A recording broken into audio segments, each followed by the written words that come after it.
What's up with y'all? We back. Another day, another body part worked. Today's glorious day. It's International Chest Day. That's right. You already know what that is. So, chest, biceps, you know what it is. Keeping it simple. Barbell bench, a little bit of dumbbell bench, a little bit of cable flies, a little bit of bicep curls, hammer curls, kettlebell curls. We'll see what the day leads us to. So, let's get into it. Alrighty, y'all, we back up in it. Chest and biceps, getting on into it with some dumbbell incline bench press. Keeping in mind from week to week, last week I used this little mirror at the very top of the rack there. I'm using it again because it was fantastic, and don't mind my hair, okay? Yes, I did just kind of get up out of bed a little while ago, okay? It is what it is. Deep range of motion. Look at that ROM. Look at that CD-ROM. You know what I'm saying? A deep range of motion, y'all. Getting a big stretch in the upper chest. Pausing at the bottom. Smooth, athletic, concentric, and then a controlled eccentric on the way down to maximize hypertrophy out here. At this point, this is the first set. I'm not putting in all the sets, all the reps, okay? We're just kind of glancing over this, and hopefully I don't get copyrighted like I did last time with my last chest and bicep workout. YouTube got all up in me talking about, oh, we can hear the music. I'm like, man, dude, I'm jamming out, and y'all gonna copyright me for jamming. Like, okay, you know what? Let it go. Let it go. Let it go. That's why we're going to Rumble. With that said, off the soapbox, I like to start off with incline benching. That's just my personal preference. That's just kind of how I've always done it. If I ever see something different, then maybe I'll try it like that. But anyway, 3 sets on everything. As you see, supersetting the dumbbell bench presses with the cable press, cable fly. It's kind of, I would consider it more of a press than a fly because my arms aren't going way out wide. They come together at the very top, and same kind of principle. I'm just trying to stretch the chest as much as possible at the bottom and then get a big contraction, big squeeze there at the very top. I feel mixing the free weights with the constant load of the cable machine there really just lends itself to a sick, nasty pump. And like I said, 3 sets on everything. I got about 15 reps here. At the very top of this set, I was working with 45 pounds on each hand on the incline bench and about 80 pounds on the cable system here.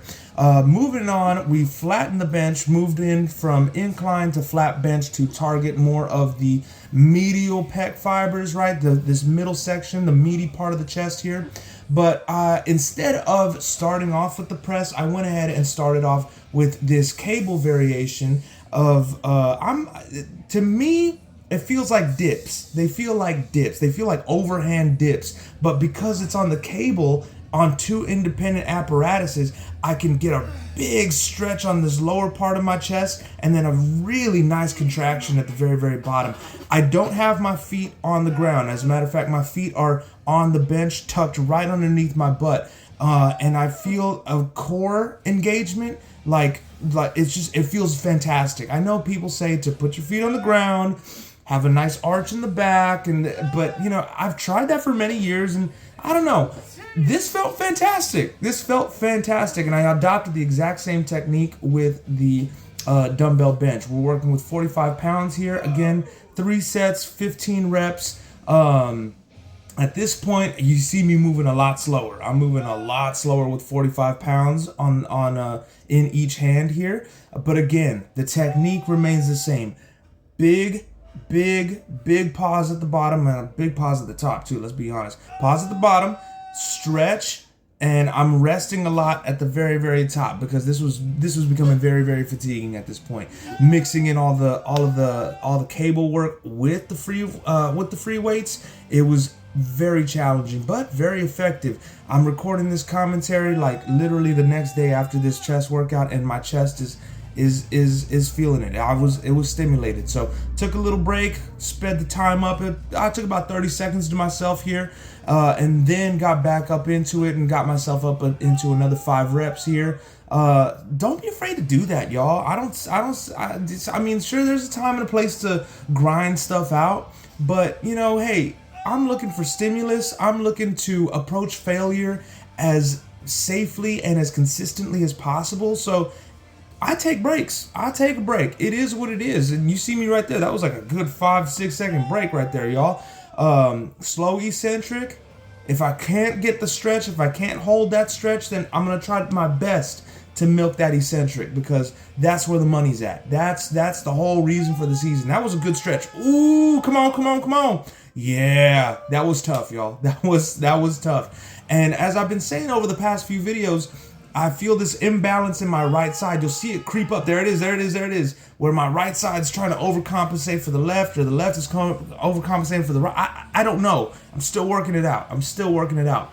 But I followed all of those 3 sets of flat bench up with 3 sets of these I would consider more cable flies. My arms are very, very outstretched and coming very up to the center there. Not necessarily in a pressing motion, but more in an arc, more of an arc motion. So I would categorize this as more of a low chest fly.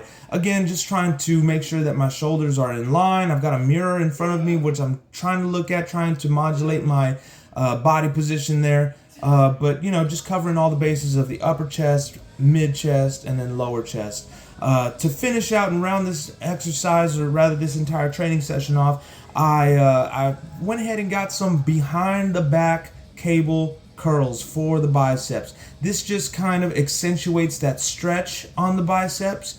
And I got 2 variations of it. I got an underhand grip here, and then eventually here it comes right here. I'm about to switch into it, and boom, overhand grip. I've played with this variation for some time now. If you're gonna try this, I wouldn't necessarily keep your elbows tucked to your lats. I say flare them out. And kind of keep your arms at a bit of an agreement in angle with your elbow there. However much your elbows flared out, let your forearms flare out that much, and then curl on in. But this is just working a little bit more forearm, a little bit more of the outside, the brachialis there, the bicep, and then went into some traditional straight bar bicep curls. I got about 3 sets on the behind the back cable curl, 3 sets of 15, and then I got 3 sets of 20 on these straight bar curls, okay? 10 underhand, 10 overhand, as you can see, and that just basically rounds out pretty much chest and biceps, y'all. Nothing crazy, nothing wild, very simple, very basic, but the basics get it done. Y'all. So look for that stretch, look for that controlled eccentric. Alrighty, y'all. We'll see you. Made it this far. Thank you as always for the view. I truly appreciate it. Like, share, comment, subscribe, rumble. Until next time, see ya. Peace.